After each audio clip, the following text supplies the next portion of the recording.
Yo guys, what is going on? JPS back in another video, and today we're going to be reacting to 5 reasons not to move to Australia.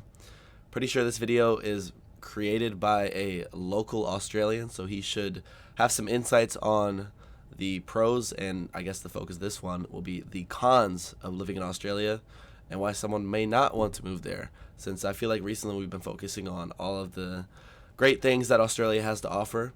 Be a great time to take a look at what it doesn't have to offer, because you have to take everything into account, not only when moving to a place but also when visiting and learning about it.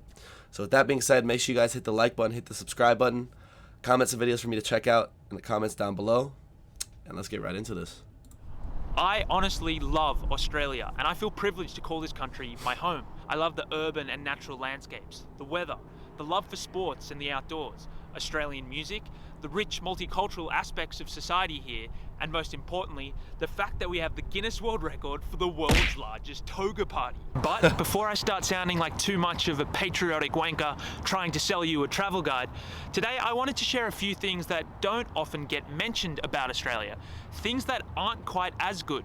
To be honest, I'm not very well traveled and I've still got a lot to learn. So for many people, this list might sound like complete bullshit and they might completely disagree. But I've tried my hardest to make it sound both unique and interesting, not just the typical stuff like killer snakes and jacked up kangaroos.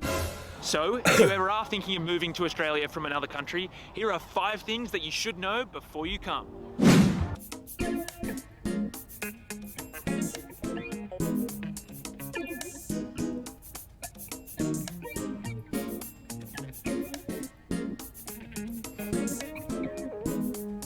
I think we need to check out some Australian beach videos or nature videos after those aerial shots. Wow.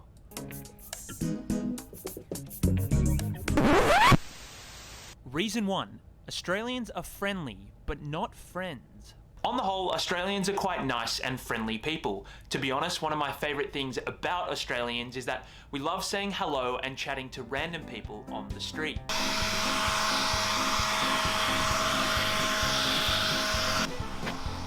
Hey mate, what are you up to? Huh? That is a really nice leaf blower. What? It's a kind of good weather for leaf blowing today. You can really get the leaves around and yeah, it's perfect. Who are you?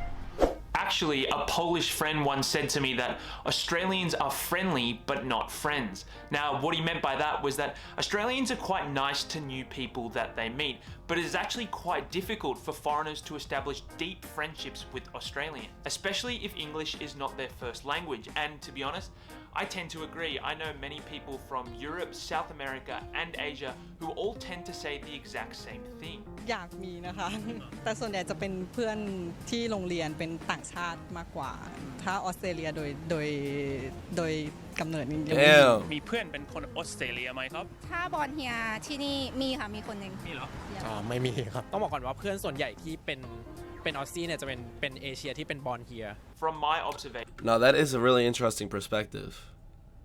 I had not even considered that, so wow. Australians tend to stick to their own clique or their own group, which makes it quite difficult for foreigners moving here to make local friends. But don't be discouraged, because it's definitely possible. You might just have to put yourself out there a little bit more. Reason 2. There's just too many rules. Australia is a safe country with relatively low crime rates and a good welfare system compared to many other countries. But if you're the type of person who doesn't like too many rules in their life, then Australia probably isn't the right place for you.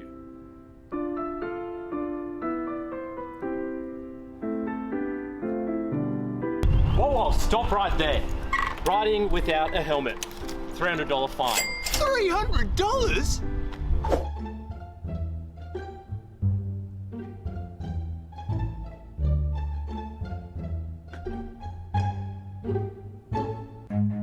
Run.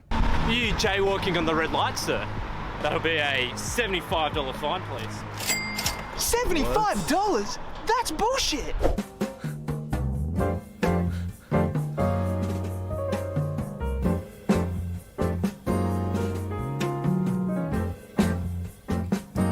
Excuse me, do you have a fishing license? Sorry, officer, no, I don't. Fishing without a fishing license. That will be a $200 fine. Oh, $200? That's Swearing at an officer? You're under arrest, mate. What? What? No! Hey!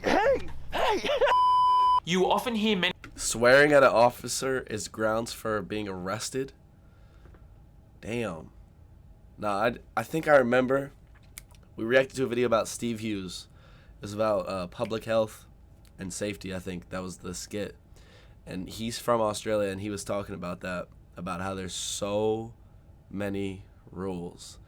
Like how some European countries, I forgot the specific country he referenced, where a lot of them live on a canal, and there's no sign saying, don't go in the canal. Whereas in Australia, he said there was a sign or a rule for everything. Which makes sense because, you know, there's a lot of exotic species and people visiting for the first time who don't exactly know, but there is a fine line between over-enforcement of rules. And that's what it comes down to, is the actual enforcement of them. It sounds like the police definitely do. Many people refer to Australia as a nanny state. Now, personally, my life is probably too boring and not illegal enough for many of these rules to affect me too much. But it definitely is an issue that starts a lot of very heated debates here. Reason 3, slow internet speeds. For a country that invented Wi-Fi, Australia has pretty shit internet speeds. I often have Thai people tell me that, oh, ที่ออสเตรเลีย net ก็ช้านะ ที่ไทยก็เร็วกว่า. And that's probably true when you compare a lot of countries to Australia. But to be honest, unless you're trying to, that's probably true. Okay, that's their countries, but what about Australia? I'm trying to see what the rates are. True when you compare a lot of countries to Australia. But to be honest, unless you're trying to run a supercomputer using your home Wi-Fi, then I don't think it's a good enough reason not to move to Australia. Reason 4, tall poppy syndrome. Originally, I was not going to include this point, but screw it. I think it's really interesting and probably relevant to more countries than just Australia. A phrase that often gets used in Australia and New Zealand is tall poppy syndrome, which refers to the cultural phenomenon of people attacking those who are perceived to be better than the norm, or cutting down the tall poppy. Now, on one hand, it can be considered quite a good thing because it can instill a sense of equality and humility within the population, such that political leaders, sports stars, and media personalities are not glorified or considered untouchable, which seems to be a little bit more prevalent in a country like the United States. But to be honest, this culture of always being too prevalent, the underdog, can hold people back, especially those who lack a little bit of confidence. Now, recently I was watching the Olympics and I noticed a lot of these types of ads. These dreams we have, be they big or bold, are within our reach. Reach out, take hold. Ours is the world if we truly believe.